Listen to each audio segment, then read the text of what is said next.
welcome to Cooler Than Homework, a Disney Channel original movie podcast. I'm Nicole Sweeney, and my superhero nickname would be Flu Fighter because I'm very sick and would like to have the power to be not sick.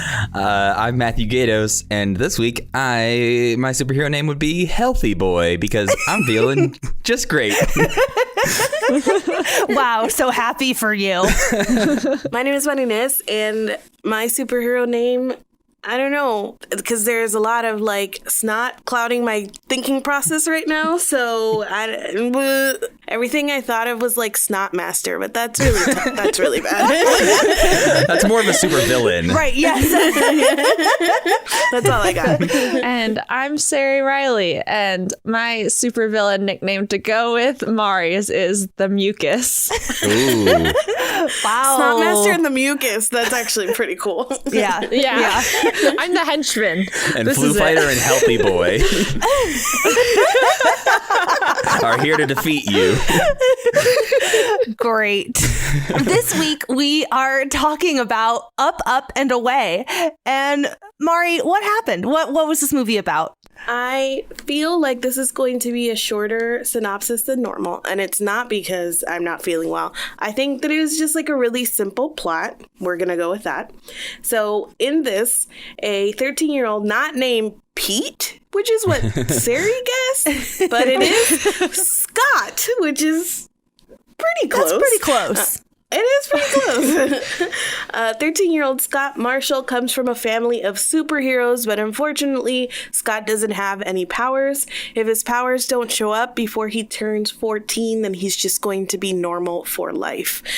His parents have planned this big party to celebrate him becoming a superhero, so he's really, he feels bad about letting them down and embarrassing them in front of everybody, so he starts faking that he's getting his superpowers, but that puts him into some sticky situations, and also I had to stop the movie and walk away while he was lying about it because, again, yes, it was so stressful. It was so stressful watching him lie. I think he was really bad at lying about it, and then I think his parents just really wanted to believe him, so I was like, oh no, too much stress, too many feelings. Meanwhile, an activist group known as Earth Protectors, they've developed this software that is basically like a mind control software. The programmer, her name is Nina, and she actually, she wants to hijack people's brains, but for a good reason, I guess. She wants them to recycle and compost. But her partner, Malcolm, is well, if we're going to hijack people's brain, might as well get money. And so he wants to get money, rob banks and things like that. The way that you just described the villain motivation is a little too close to your description of how you wanted to be invisible so you could rob banks. You understand him a little too well. I mean, yeah, sure.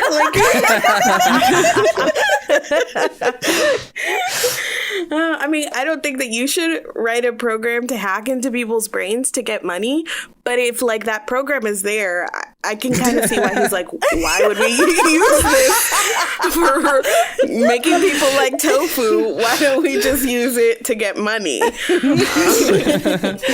While Malcolm is trying to rob the bank, he's stopped by Scott's parents, and they are Bronze Eagle and Warrior Woman. And that kind of puts him onto the trail that something fishy is going on, because the people working in the bank said they were basically hypnotized. At Scott's school, Earth Protectors is kind of, testing their brain hijacking program by giving these CDs to all of the students in Scott's class, and basically it's pitched as their homework. So every night they go home and they watch this CD, and it's basically brainwashing them, hypnotizing them to do different things. So at first it's just everybody wear blue shirts, but then it's steal money from your parents and building from there. come back around to Scott's birthday. He hasn't told anybody that he actually is just normal. And while during the party, they get all of the heroes that are there get a call about a woman, a damsel in distress, a woman in a burning building. And so what happened was that Malcolm, knowing that the heroes were on his trail, basically put Nina in danger, blew up the building that she was in so that the superheroes would show up and then she could put a tracker on them. But turns out that everybody's like, send Scott because he's a new superhero, and saving a woman from a burning building is totes easy. And so Scott decides not to tell the truth yet either, and so everybody's like, go fly there and save her, and he like bikes there. So that was cool. When he gets there, he tries to save the woman, but it doesn't quite work out because he doesn't have any powers and the building's on fire. He loses his mask in the process, and then at the very last minute, his dad comes in to save the day because his grandpa spilled the beans that Scott doesn't have any powers. Nina grabs the mask, and with it, Malcolm is able to track down who the boy, the little superhero boy was, ties it to Scott, and then figures out all of the identities of the rest of the superheroes by using a super special hypnotizing program or whatever to kind of learn about who they are and what their weaknesses are. And their main weakness is aluminum foil because something molecules, it's like their kryptonite. And so Malcolm sets up this whole big trap. He calls all the superheroes. He has a huge aluminum foil cage, and he traps Warrior Woman and Bronze Eagle and the brother, I forget what his name is, Silver Charge. So he traps them all, and then he is trying to super hypnotize him. I don't know. It takes like 3 minutes. It's like a whole countdown thing. Scott has figured out that Earth Protectors is behind this all. He sees Nina, which was the woman in the burning building, getting into an Earth Protector van. So he put the pieces of this all together, and he realizes that his whole family has been called to Earth Protectors, so he knows that they are in danger.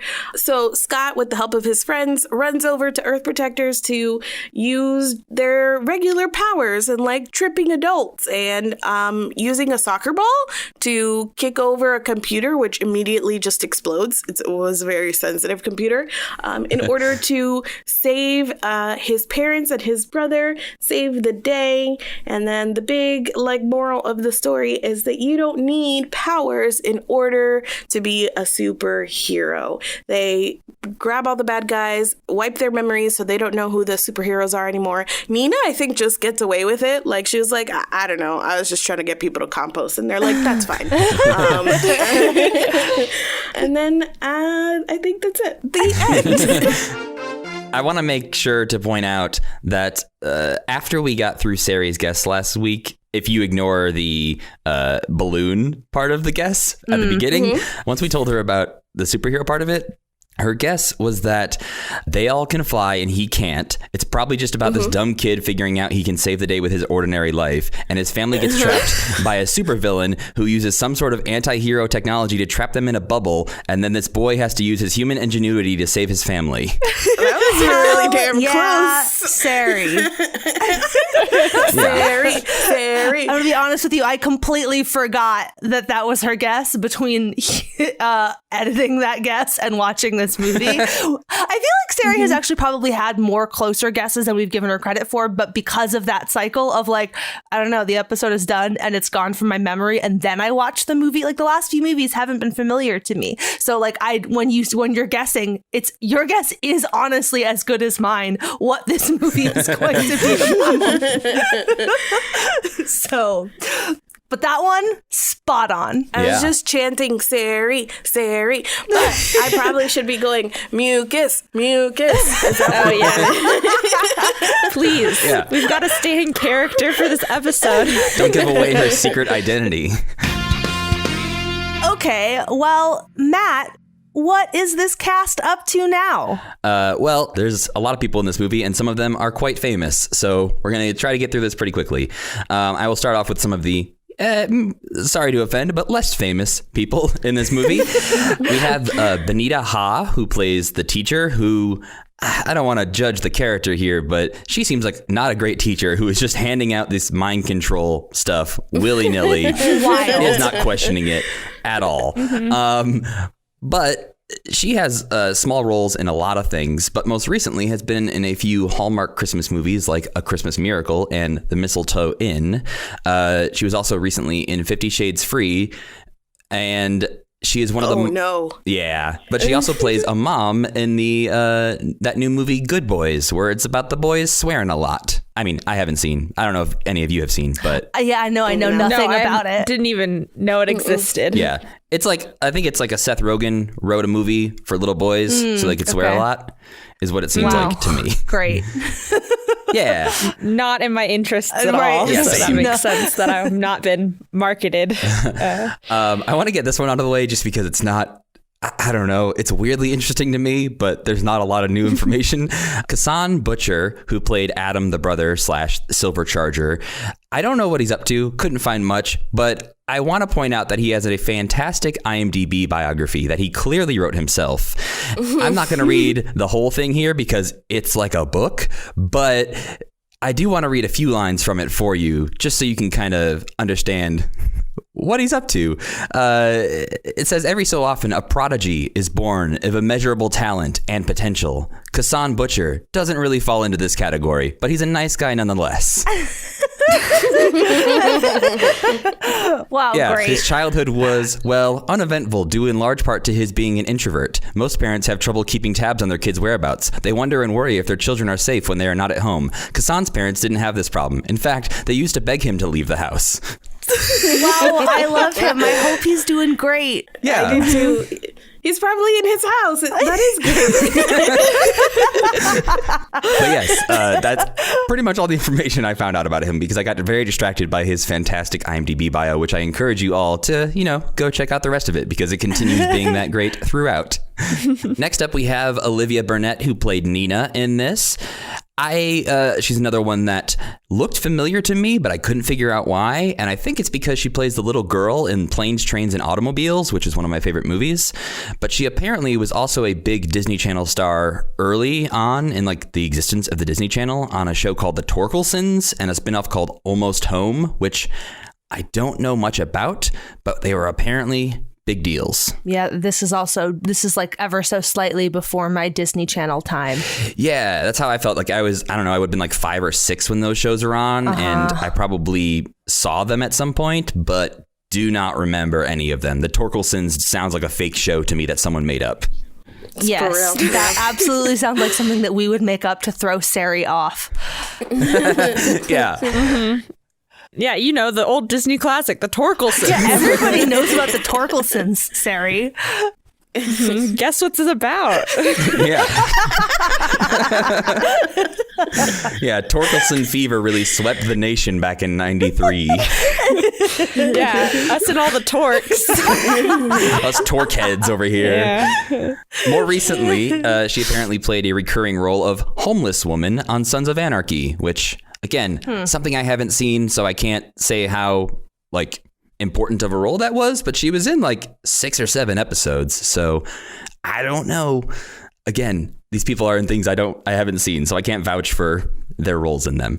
Next up, we've got Alex Datcher, who plays the mom, Judy / warrior woman. She did a lot more before Up and Away than after it. She was in Passenger 57 and some episodes of Star Trek The Next Generation, Martin, Sister, but since Up and Away has only been in a couple of things, so if she looks familiar to you, it might be from something you saw before Up and Away, not after. Because she's apparently, I think she plays the wife in Passenger 57, so she has a very big role in that. And again, Star Trek The Next Generation, not something I watched, but she is a beloved character from that, apparently, as well.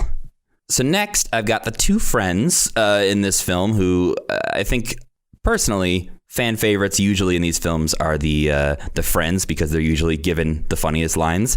And Randy is kind of that in this. He's sometimes funny, but he's played by Chris Marquette.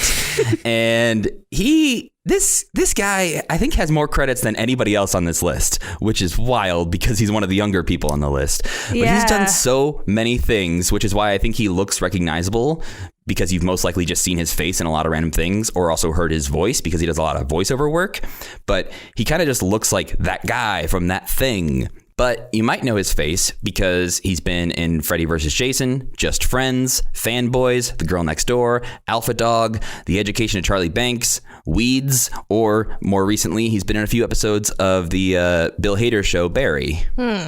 I feel bad because you keep naming things and they just so happen to be things that I have never seen before in my life. He also, in the Disney Channel world, was on Even Stevens playing a evil Louis Stevens. Fantastic. Yeah, which led me to find out that he was recently on Christy Carlson Romano's Throwback Kitchen show that she does on YouTube. Yes. So, yeah, if you're playing the Cooler Than Homework drinking game of when Throwback Kitchen is mentioned, take that shot. The other friend / love interest in this film is Amy, played by Jamie Renee Smith, who young Matt definitely had a crush on. In the same year as Up and Away came out, she was also in MVP, Most Valuable Primate, which was one of those Air Bud spinoffs, but about a primate playing hockey. So yeah, that's one of those movies you see on the like Blockbuster shelf and never rent.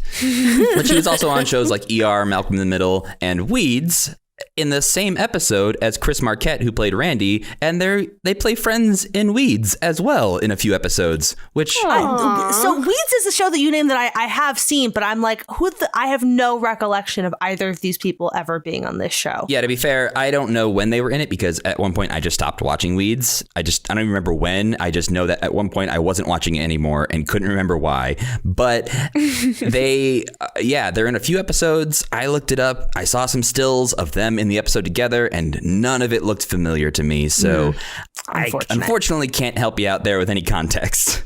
But they are in a few episodes together, and they seem like they play friends because in the stills I saw, they're standing near each other. Great. And now she is an acting coach and teacher, and according to her Instagram, still very crush-worthy, in my opinion. Also weird connection between Jamie and Chris besides their Weeds roles. They were both also on The Nanny when they were children, where oh my God. Jamie played young Fran Fine, and Chris played young Maxwell Sheffield. What? So Yeah. weird. That's so weird. Very strange. So their careers have just been like interlocked since birth, pretty much.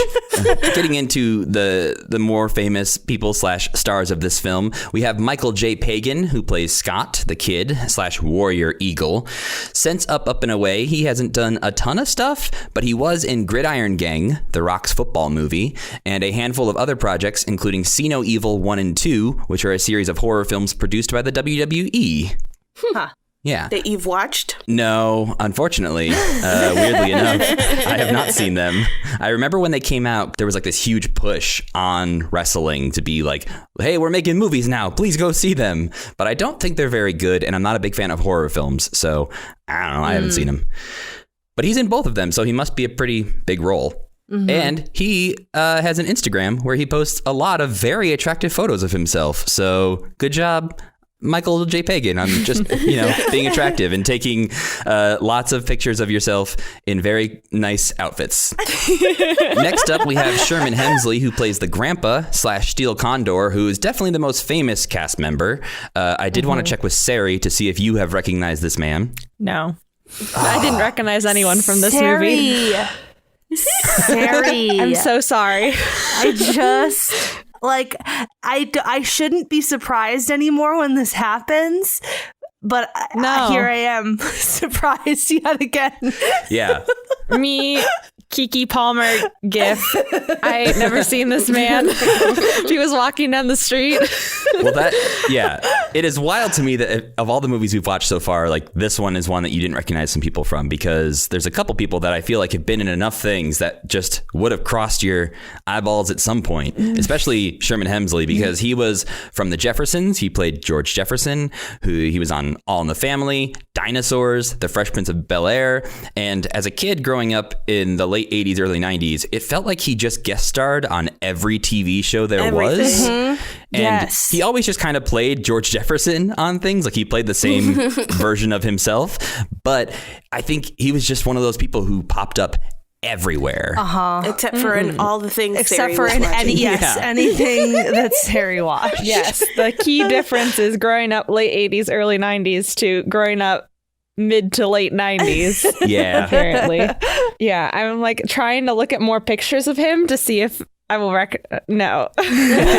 He's no more familiar with the pictures of him in the peak of his career. Yeah, I was gonna say, he kind of also like not only played the same role, but looked very similar throughout his entire career. Like he never played a role where he like disappeared like a chameleon into a role. So if you don't recognize him on first glance, you don't know that man.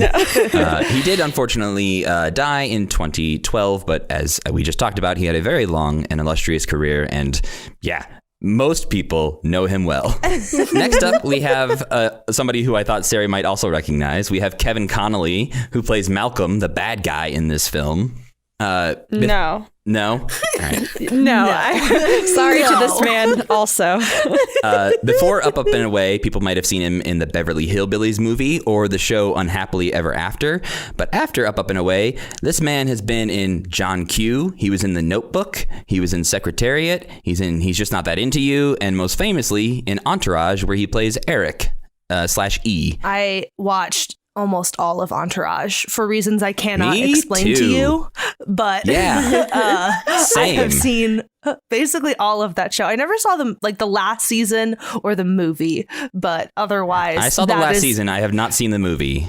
That is definitely where I know that man is from Entourage.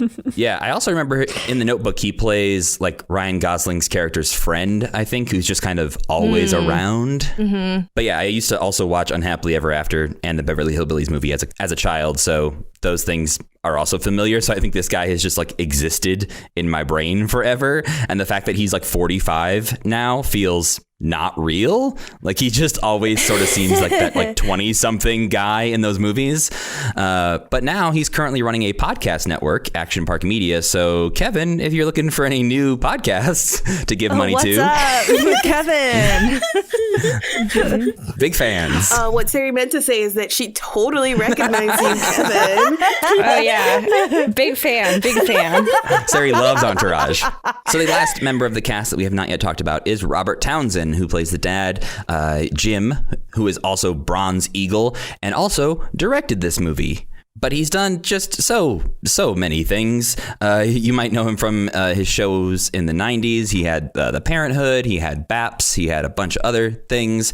He's a huge part of the independent film movement in the 80s and 90s with movies like Hollywood Shuffle or his other superhero movie, The Meteor Man, which is one of the biggest box office bombs of all time, but I'm pretty sure I watched it when I was a kid and had fun.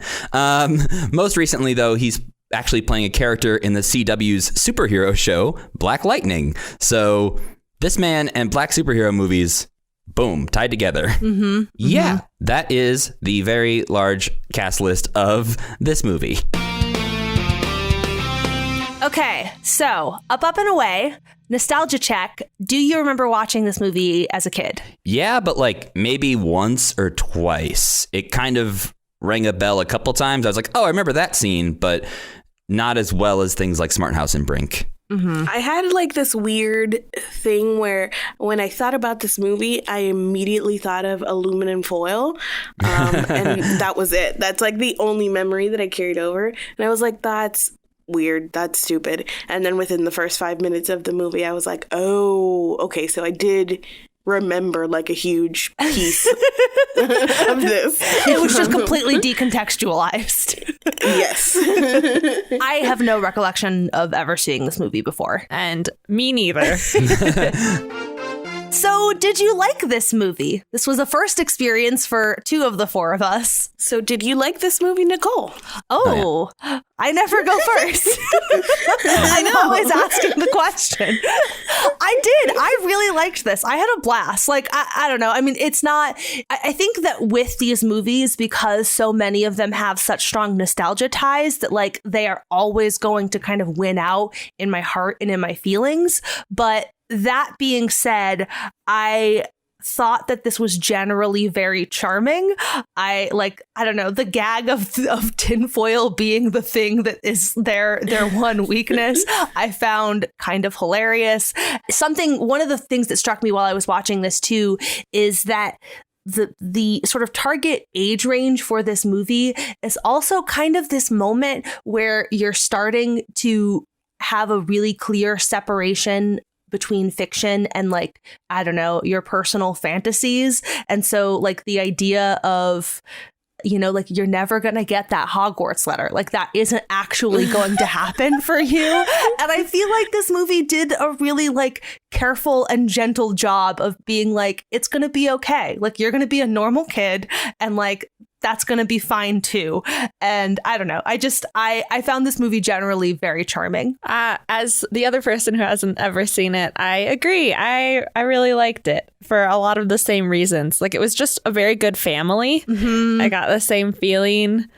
I don't know. They were just, like, supportive of each other, and the parents make a misstep, but it's never, I don't know. They like continually reaffirm that they love their son, and it's just nice to see a healthy, supportive family in a movie like this, not where, like, someone is missing or dead or mean. And they understand that they made a misstep too. Like, they understand the way, like, I didn't feel like obviously they still punished him for lying, but it felt like they understood the degree to which their wishes were part of why he felt the way that he did. Yeah. And I felt like they straddled the line between, this is still a family and they're superheroes together. So, like, when the parents were fighting off the bank robbers and also bickering about who got there first, that was very funny to me. Maybe because I'm now an old, and if I watched this as a kid, that would not be funny at all. But as someone who is an adult, I was like, yep, that would happen. You would be fighting crime and bickering. And as far as, like, the mind control CDs go and the tinfoil affecting the molecules, because this was a superhero movie and, like, far enough away from reality where it was just like superpowers exist, I am willing to suspend my disbelief. Like, you're not passing this off as science. It's just like, okay, of course, there's this family that superpowers is sort of genetic, but sort of random. They can be weak to tinfoil because it's a funny bit. And I accept this. There's an element of magic baked into the premise. So, like, anything that doesn't make sense is in universe explained away as magic. Yeah. I didn't like it as much as you two. I enjoyed it. I enjoyed parts of it a lot. And I think for me, part of it is that it took a long time to sort of get where it was going. And when you've only got like an hour and a half in a movie, I'm like, come on, let's get to the, where the plots converge a little faster. So for me, like, the first hour of the movie felt like it should have been like the first 20 minutes of the movie. And then we should have kicked off from there. I felt like the first hour or so was a bit of a slog for me to get through. I didn't find the family as, like, connected and charming as you two did. I don't know. I didn't think they had great chemistry altogether, but I did really start to like it after the plots sort of converge, because I feel like at the beginning we have these, like, mind control people doing their thing, and we have this kid worried about, like, not having superpowers, and they're kind of just not crossing over that much. But when he steals the money and starts to lie about that, and it starts to be, like, clear that this is going to come together really soon, I felt like from the money stealing scene after that, I am on board with everything that happens. But the beginning was not my favorite. I enjoyed it. I think that I can't quite figure out how to explain why this felt a little bit different to me than other DCOMs. There was kind of like an earnestness, I want to say, about, I don't know, all of these have messages, but this message was, like, front and center of, like, that what Nicole was saying, like, you're gonna be okay.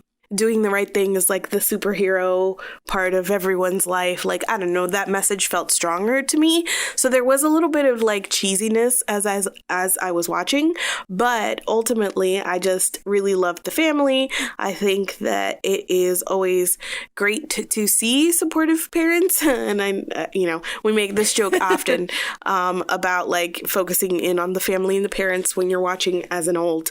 But yeah, they each person, the kids and the parents made mistakes and they fixed it and they correct it. And the entire idea of being the normal one or the everyman or whatnot, there's something about that is forever relatable. And I laughed. I didn't cry. There weren't emotional moments, but definitely was entertained. And there, like I said, there were definitely moments that I was like, this is a little cheesy, or it's the humor's not quite there. His little friend did a lot of physical humor and stuff and was a little over the top, where I was like, calm down, kid. Yeah. Up until the very end, when Scott and the little girl were having their little flirty moment and he popped his head in the middle of them and was like, yo, can we make sure that we get out of this situation? This is cute and all. That was his one joke that I did actually laugh at. But I agree on everything else. But at that moment, I was like, yes, this is relatable. I'm with you. But that feels ultimately like one of those things where you're like, aha, yes, I'm not a child and I am watching this. I probably would have found him funnier when I was a child, but as an adult, I wanted to tell him to calm down a few times. So things like that. But in general, I feel like this is in my top 5 so far.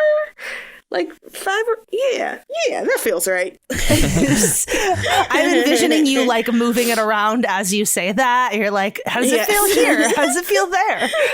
I put it at number 4. So I also put it at number 4 because the effects were comparable to Halloween Town for me, where it was like, that's goofy. But I think I enjoyed the story a little bit more, and there was still the charming younger sister. So yeah, the little sister was very good. I do want to say that I totally agree with the earnestness of this, because I think one thing that this has that a lot of DCOMs don't is that sort of idea of they are the outsider from their own family, whereas a lot of DCOMs that we've already seen and that we will continue to see do the thing of, oh, you're a mermaid just like your family, you're an outsider from the regular world, but we accept you, or you're a witch just like your family, you're an outsider from the rest of the world, but we accept you, be part of the witch thing. Whereas this is the opposite of, he wants to be more involved with his family, not like running away from his fate, essentially, which is a lot of the DCOM formula. So I think that works because, and that I think that's why part of it feels different, is because we're not used to that. We are used to the kid rebelling and not wanting to be involved with his family. But yeah, I did enjoy parts of it a lot. I think there was just parts for me where I was like, oh, I kind of felt like that was going to happen and it didn't. And I feel like it could have been better if you had tweaked some things, just like small character moments that would have made the kid, I don't know, more likable to me. There's the big one for me is that early on in the movie we get the soccer game scene where it's shown that he's being really selfish and he won't pass the ball to Amy, who he likes, and he shoots and he misses, and I'm like, oh, okay, that's got to come back later. Obviously, there's no reason to focus on this scene if it doesn't. And so later on, when he's going to save his parents and they're in their big tinfoil prison and he's going to kick the soccer ball, I was so expecting him to have the moment of thought and go, oh, to successfully do this, I need to pass the ball to Amy because she is better than me and she will kick it and actually help save them.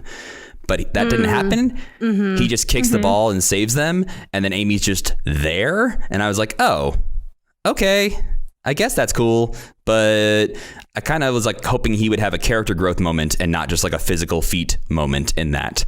I also partly expected him, I kept expecting his powers to kick in, even though I knew that would completely negate the message. I honestly, in the last scene is them at a soccer game. I was like, oh, he's gonna kick the soccer ball and it's gonna be super hard. I don't know why. I just kept expecting that it would be jokes. You do have powers after all. It didn't happen. Well, I think the ending felt just I don't know. I think the ending felt weird. I'm not sure why. I don't know that I can even clarify why it felt weird to me. But I think, yeah, it either felt like he was going to suddenly have a little power, or there was going to be a hint of a power that only we got to see, or there was going to be something more substantial in the sort of acceptance of I'll never have powers. But it was just this weird random you're co-captains of the soccer team, congrats, and that was the end of the film. Yeah, I feel like the way that they handled Amy asking him out to the dance and then left that unresolved, where he like she rode by on her bicycle and then he didn't make a move or anything. And yes, I guess I'm glad that they just ended up as co-captains with their unresolved crushes on each other, because that's an extremely 14-year-old thing to do. But also it just felt like that was not wrapped up in any meaningful way, where they could have been like, oh, that is a moment of character growth, where he, with the confidence of knowing that she likes him too, could do something bolder. No, that story is that if that woman is not making a move, they're not going anywhere. That's what I learned from that. I did like the detail that they only eat like spinach and green foods and like really healthy things, that like to keep up their superpowers, you gotta eat your spinach and your greens, kids. Eat your broccoli. I did think that was a fun little detail to add in there. That was sort of like, I don't know. It was a weird twist where, again, because this world is weird within this movie, you don't really question it. I think to that same end, like the idea that, well, obviously his little sister had powers from pretty early on, but it like by 14, if you don't have them, you'll be normal. And then we see the grandpa and he's like slowing down, like his powers are like, I don't know, sputtering out. So that idea that as you get older, your powers are just like as tired as you are. I love that. Yeah, like when he bursts in at the end, it's very good because they've given you enough time to forget that he was supposed to be on his way, and they like solve all the problems. And as they're walking out of the building, he just bursts through the door. He's like, "Steel Condor is here," and you're like, "Oh yeah." I also really liked the nods to other superheroes. The Steel Condor made me remember it because over the dinner party he was like, and then Clark Kent came along and decided to be Man of Steel, and now who am I, just a steel bird? Yes. And that was just so amusing to me, and probably something that I would have liked as a kid too, because then they're like touchstones into other media. So it's like, oh, I've heard of Spider-Man, and that they're making fun of Spider-Man or something like that. Yeah, they said they had Spider-Man and Mary Jane over for dinner, and I was like, oh, I like that you don't call him Peter Parker, which is a little weird, but you just say, oh yeah, Spider-Man. You know that guy? He came over for dinner. Yeah, and so it's like, this is the original biggest crossover event ever. Yeah. The start of the MCU was up and away. I guess also I would just like to mention, part of my being like touched by this movie and seeing like such a wholesome, lovely family was also that it's just like a family of Black superheroes, and it's like a 2000s movie, and there was something just so, and it's just so normal. They never call attention to the fact at all. It's just, this is the family that they're showing, and it is loving and healthy, and they are all these great heroes, and they have all these strong morals, and it just is what it is. And it's so interesting to me too, because it's only like a few movies removed from Don't Look Under the Bed, and we were talking about how like they cast Larry, and like the Southern affiliates are going to be real mad about that kiss or whatever, and just a few movies later we have like this whole family of Black superheroes. So I guess we're still dealing with like diversity in superhero movies in the year 2019. So the fact that Disney was like, we got this in 2000, that was cool. Yes. This week's group discussion topic, this is the first time that we're starting to see the effects in this project of like using a topic. Like once we've used a thing, it's gone forever. So we used up the idea of the superpowers that we wished that we had on You Lucky Dog of all things. Terrible. What were we thinking? What were we thinking? Regardless, this week we are talking about our favorite superhero stories because, we've all lived through the last decade in media. We've all seen some superheroes. So what are some of your favorites? I think, like, looking back at the last decade, like you said, there's been so many. Like, just Marvel has made like 22 movies or whatever in like the last decade. But my love of superhero movies started very early with Batman, the 1989 Batman, the Tim Burton directed, Michael Keaton starring, Jack Nicholson playing the Joker Batman, because that was, I was like 2 years old when that came out, but I was super into it. I had like a Batman themed birthday party when I was 2. I had all the toys. And then like growing up, it still continued to be like one of my favorite superhero movies. And it just has a weird like nostalgia thing for me where like I can look back at it and see like, oh yeah, parts of it aren't great. Some people don't like that era of Batman at all. But for me, that was what really started like my interest in superhero movies, and kind of the one I compare any superhero movie now to, because I'm just like, well, would I rather watch the 89 Batman movie than watch Infinity War? Maybe. My like in my heart, in my feelings sort of favorite is also older, and it's not a movie. It's the 90s cartoon X-Men. And when I think about my favorite superhero things, I like kind of revisiting this representation conversation. I have an older brother and a younger brother, and growing up, I like the media that my brothers were into kind of tended to like dominate the house a little bit. It was harder to watch things that were particularly feminine because you couldn't get all three of us on board, right? But X-Men was really cool and exciting because my brothers loved it because it was superheroes. And like, I felt like a participant. It was something that didn't feel like it was just for them. It felt like it was also for me because there were a bunch of girl superheroes. And like Rogue was so cool. And Jubilee, that was like my vision of what a cool teenager would dress like is Jubilee. When I became a cool teenager, I would dress like Jubilee. And like, I don't know. I think about how much that like affected me, and like the way in which that stuck with me more than all of the other things that I watched with my brothers. That was the thing that I was like, no, this is for me too, because, you know, there's Rogue and there's Storm and there's Jubilee, and like I go here too, and like how much that mattered to me. And then of the sort of actual superhero movies, Captain Marvel has its problems, and I understand why that movie is not for everyone, but I don't know, this movie about this woman who's super powerful and she's gaslit out of believing that she is in charge of her power, like something about that affected me like to my core.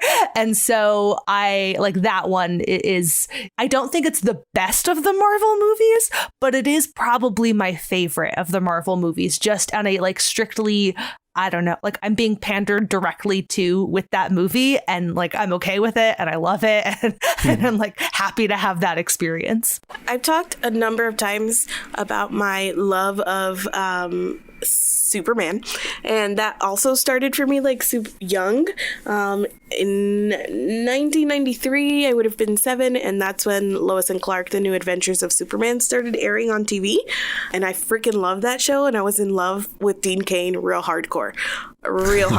So that's like, I think it was very formative too in that way, because watching, like having Superman be a favorite means, I don't know, I've always had that like love of very pure and good characters, and like a very well-defined sense of justice for like wanting my heroes to be, you know, that kind of mold in like Superman is. And also I really like flat arcs, and I think that the reason that Captain Marvel is also probably my favorite Marvel movie is that I love stories about figuring out what kind of hero you want to be versus ones about like, oh, am I good or am I evil or whatever. Like, no, we know Clark Kent is good. He's always been good. He's good as Clark. And then he's just kind of figuring out how he wants to be Superman and how that fits into his life. And it had a lot of that like same charm in terms of like, you see Clark's interpersonal relationships in the show. I don't know if it's any good. I've watched it post the 90s, and it definitely has like the 90s saxophone of like soundtrack of just like cheesiness in the background and things like that. But I don't know, I really just enjoyed watching like Clark's personal story, and then also in every episode, you know, he has the Superman thing that's almost like incidental to him also being Clark Kent. So super big love for Superman, and it comes from a TV show.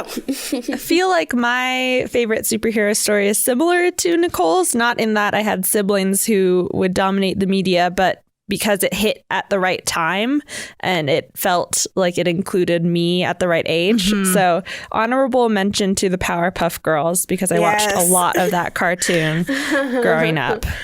where it was like, yeah, here are these girls. I identified the most with Buttercup because I was very tomboy-esque growing up, but still, like, here are these sisters that are fighting crime together, but also in kindergarten. I was such a basic child. It wasn't until I was like, I don't know, 10 or 11 that my identification with with like a fictional character extended beyond we both have blonde hair. Like, that was my like primary rule, was like, well, we both have blonde hair, I guess I'm that one. For me, it was I grew up with two sisters, and so siblings, like pairings of three siblings is like really, it happens a lot in media. So anytime there were three siblings, which Powerpuff Girls was, we would immediately be like, okay, oldest, middle, youngest. Like, this is it is what it is. And we used to watch that TV show together. Doesn't matter. Right. Anyway, sorry. No, that's okay. Fascinating with three siblings, what you could do. I was just watching it by myself being like, wee, this is fun. Yeah.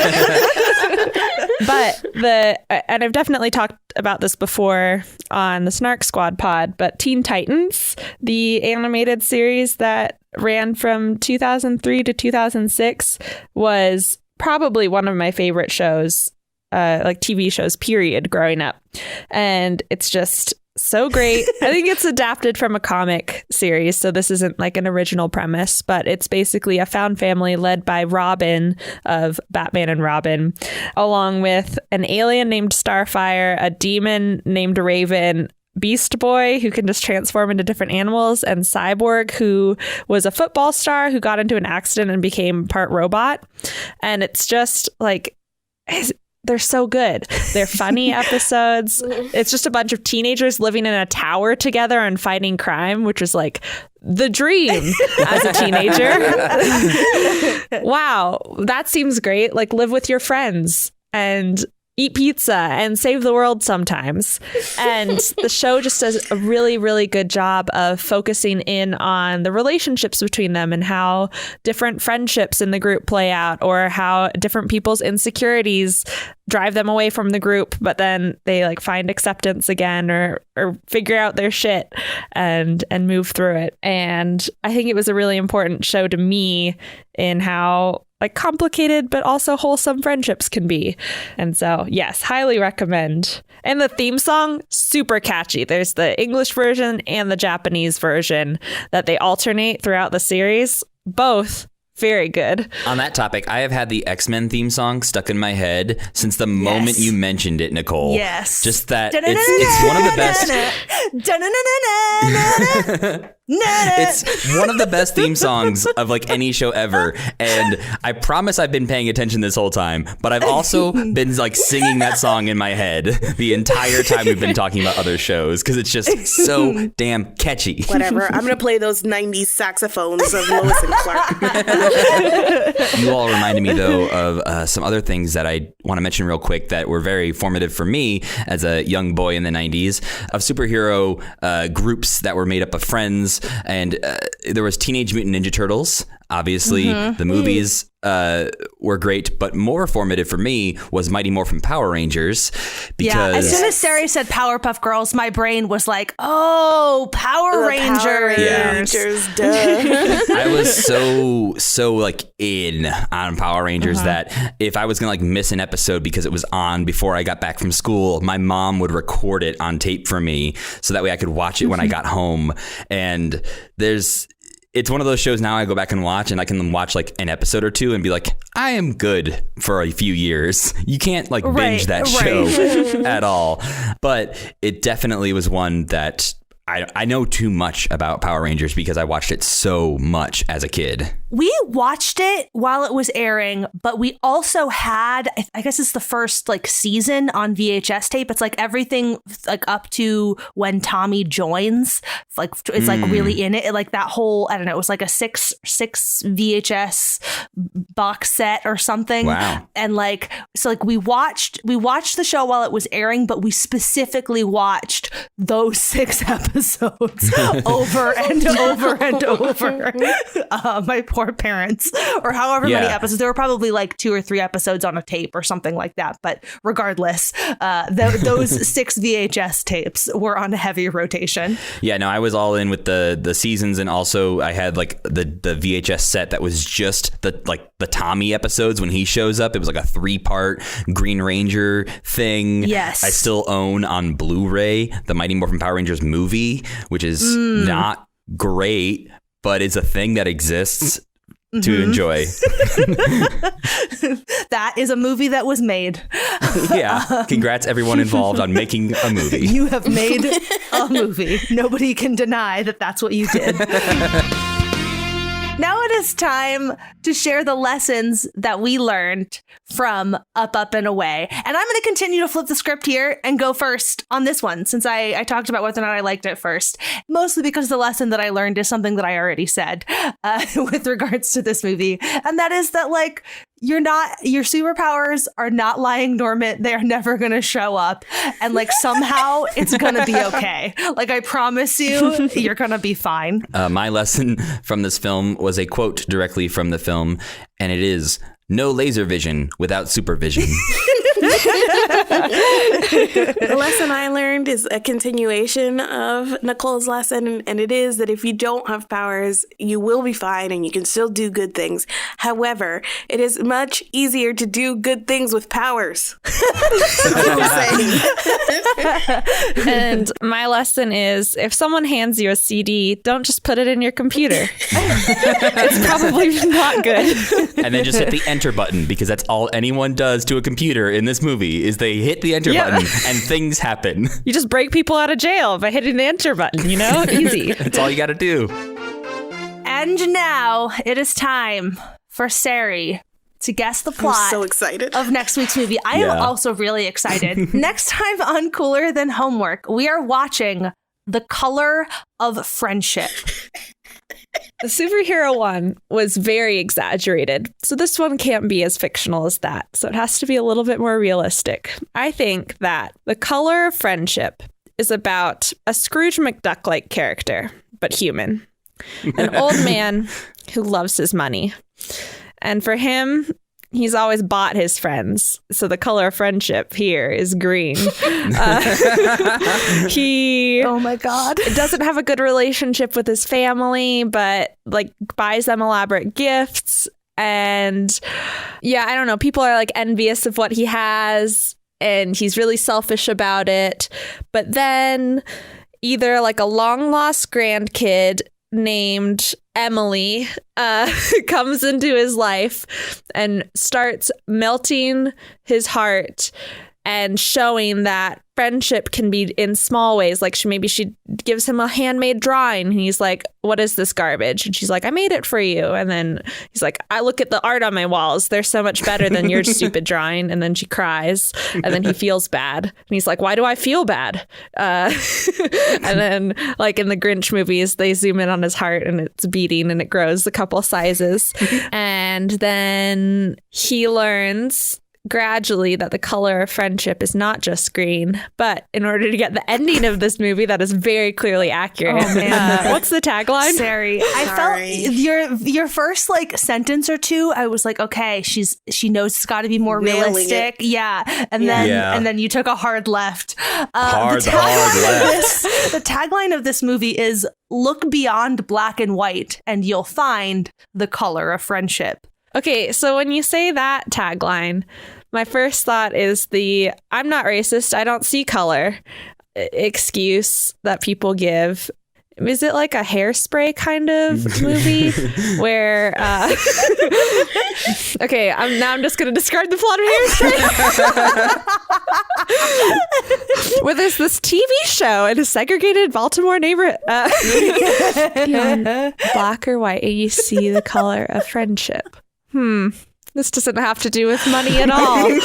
I mean, I feel like this is one where if you want to tap out, I feel like that's okay. Mostly, I'm just not sure if Disney is going to tackle race, how they're going to do it. I would be genuinely shocked if you guessed how they get there. Yes.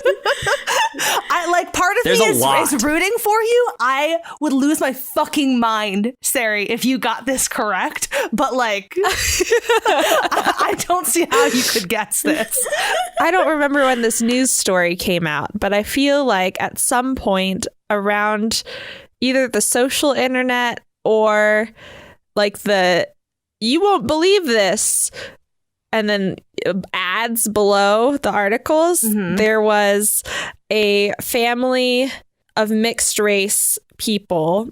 I think parents one was Irish, white, very pale white European, and one was black, and they had twins, and so who were both mixed race, and one of them looked really white with red hair, and one of them was black, in skin tone and hair, and very much coded a minority, even though they were the same genetic makeup, and navigating their life as mixed race kids that looked so different. So maybe it's something like that, like a family drama where it's twins that have totally different lived experiences, and then they learn that people are racist and America is complicated, and they learn to see things from each other's perspectives and punch a Nazi in the face. The end.